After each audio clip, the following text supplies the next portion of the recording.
नमस्कार। आकाशवाणी देहरादून से प्रस्तुत हैं प्रादेशिक समाचार।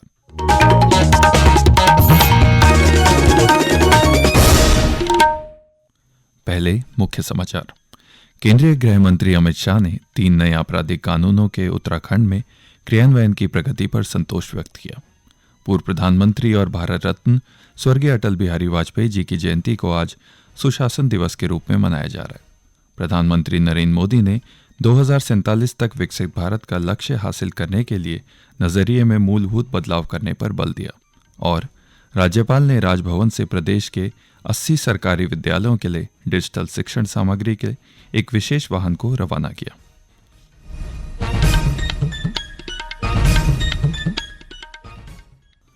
प्रादेशिक समाचारों के साथ मैं सुशांत सकलानी और अब समाचार विस्तार से। केंद्रीय गृह मंत्री अमित शाह ने कहा है कि प्रधानमंत्री नरेंद्र मोदी के नेतृत्व में 3 नए आपराधिक कानून नागरिक अधिकारों के संरक्षक और सुगम न्याय का आधार बन रहे हैं। उन्होंने कहा कि नए कानून पीड़ित और नागरिक केंद्रित हैं। इन्हें तुरंत कार्यान्वित किए जाने की आवश्यकता है। उन्होंने उत्तराखंड में 3 नए आपराधिक कानून के कार्यान्वयन की समीक्षा करने के संबंधी नई दिल्ली में कल एक बैठक की अध्यक्षता की। इस दौरान गृह मंत्री ने 3 नए आपराधिक कानून की उत्तराखंड में क्रियान्वयन में की गई प्रगति पर संतोष व्यक्त किया। उन्होंने विशेष रूप से राज्य सरकार द्वारा किए गए कार्यों और त्वरित क्रियान्वयन की प्रशंसा की। इस बैठक में उत्तराखंड के मुख्यमंत्री पुष्कर सिंह धामी, गृह सचिव गोविंद मोहन, उत्तराखंड की मुख्य सचिव राधा रतूड़ी और वरिष्ठ अधिकारी उपस्थित रहे। मीडिया से बातचीत में मुख्यमंत्री धामी ने कहा कि उत्तराखंड सरकार इन कानूनों को लागू करने के लिए तेजी से कार्य कर रही है।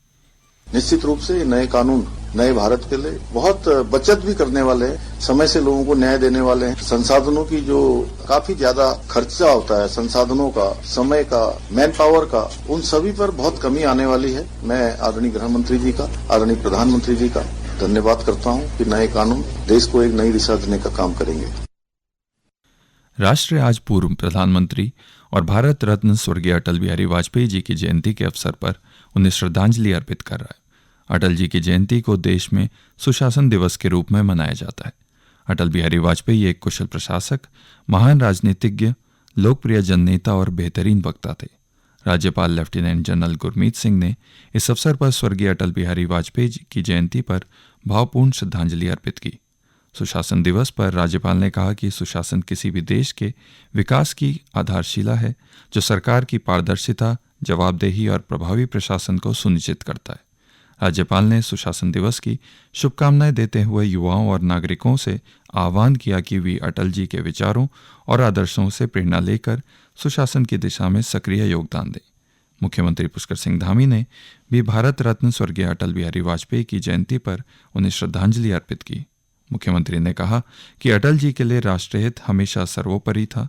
वे उत्तराखंड राज्य के निर्माता थे, जिन्होंने न केवल राज्य के गठन का मार्ग प्रशस्त किया, बल्कि उसके विकास के लिए ठोस आधार भी तैयार किया। उत्तराखंड में 4 धाम शीतकालीन यात्रा इस समय सुचारू रूप से जारी है। अब तक 5000 से अधिक श्रद्धालु 4 धाम के शीतकालीन गद्दी स्थलों के दर्शन कर चुके हैं और यात्रा के प्रति श्रद्धालुओं में उत्साह देखने को मिल रहा है।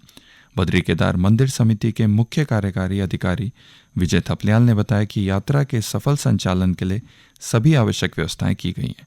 उन्होंने यह भी बताया कि मुख्यमंत्री पुष्कर सिंह धामी के मार्गदर्शन में सभी संबंधित विभाग आपस में समन्वय बनाकर शीतकालीन यात्रा को सुनिश्चित करने के लिए काम कर रहे हैं।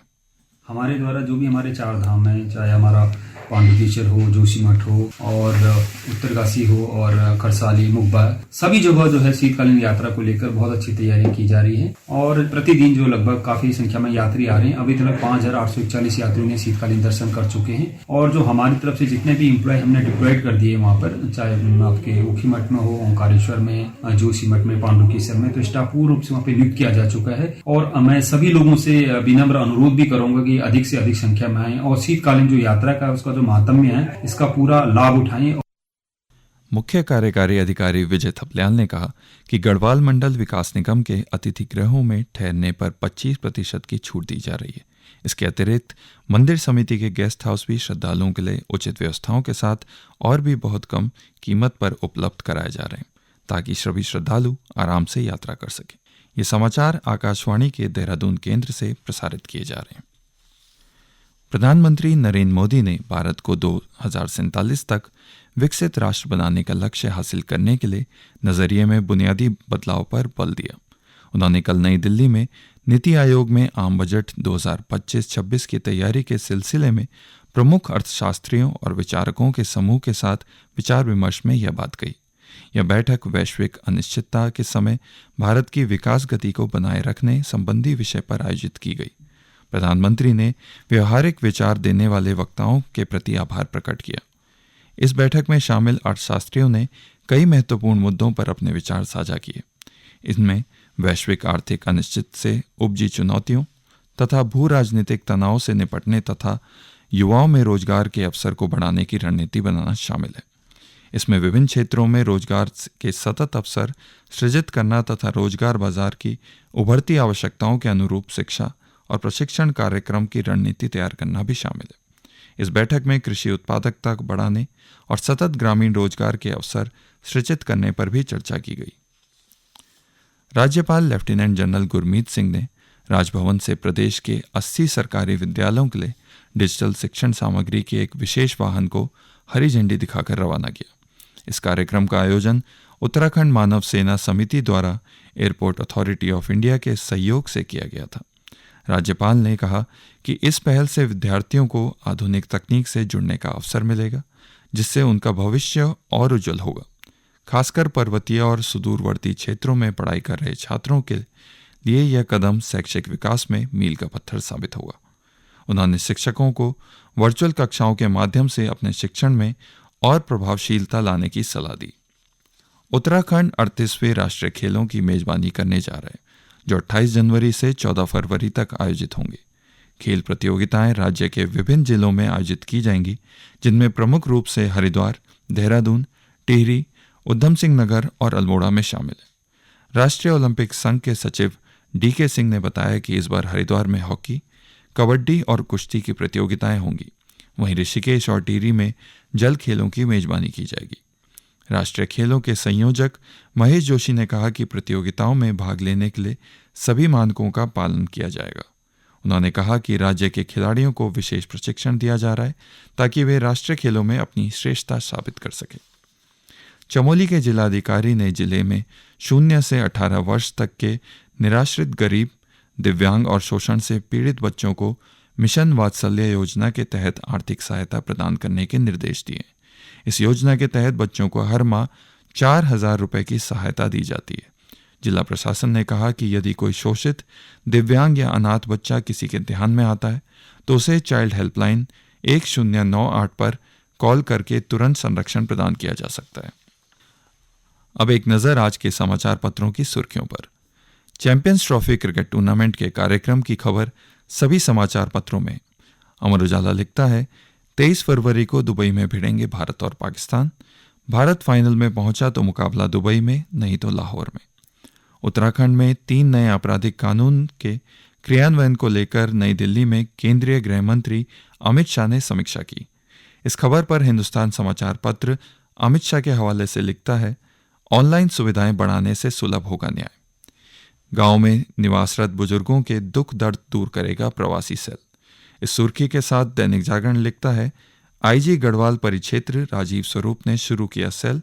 हेल्पलाइन नंबर 730-211-0210 पर संपर्क करने पर मिलेगी मदद। वहीं एक अन्य खबर पर दैनिक जागरण राजधानी पृष्ठ पर प्रमुखता से लिखता है, भानेवाला से ऋषिकेश तक 4 लेन का रास्ता साफ। NHAI को वन भूमि हस्तांतरण की स्वीकृति मिली, साल भर से लटका था मामला। इस मार्ग पर यातायात का दबाव बढ़ा। अंत में मुख्य समाचार एक बार फिर। केंद्रीय गृह मंत्री अमित शाह ने 3 नए आपराधिक कानूनों के उत्तराखंड में क्रियान्वयन की प्रगति पर संतोष व्यक्त किया। पूर्व प्रधानमंत्री और भारत रत्न स्वर्गीय अटल बिहारी वाजपेयी जी की जयंती को आज सुशासन दिवस के रूप में मनाया जा रहा है। प्रधानमंत्री नरेंद्र मोदी ने 2047 तक विकसित भारत का लक्ष्य हासिल करने के लिए नजरिए में मूलभूत बदलाव करने पर बल दिया और राज्यपाल ने राजभवन से प्रदेश के 80 सरकारी विद्यालयों के डिजिटल प्रशिक्षण सामग्री के विशेष वाहन को रवाना किया। इसके साथ ही प्रादेशिक समाचारों का ये अंक समाप्त हुआ। नमस्कार।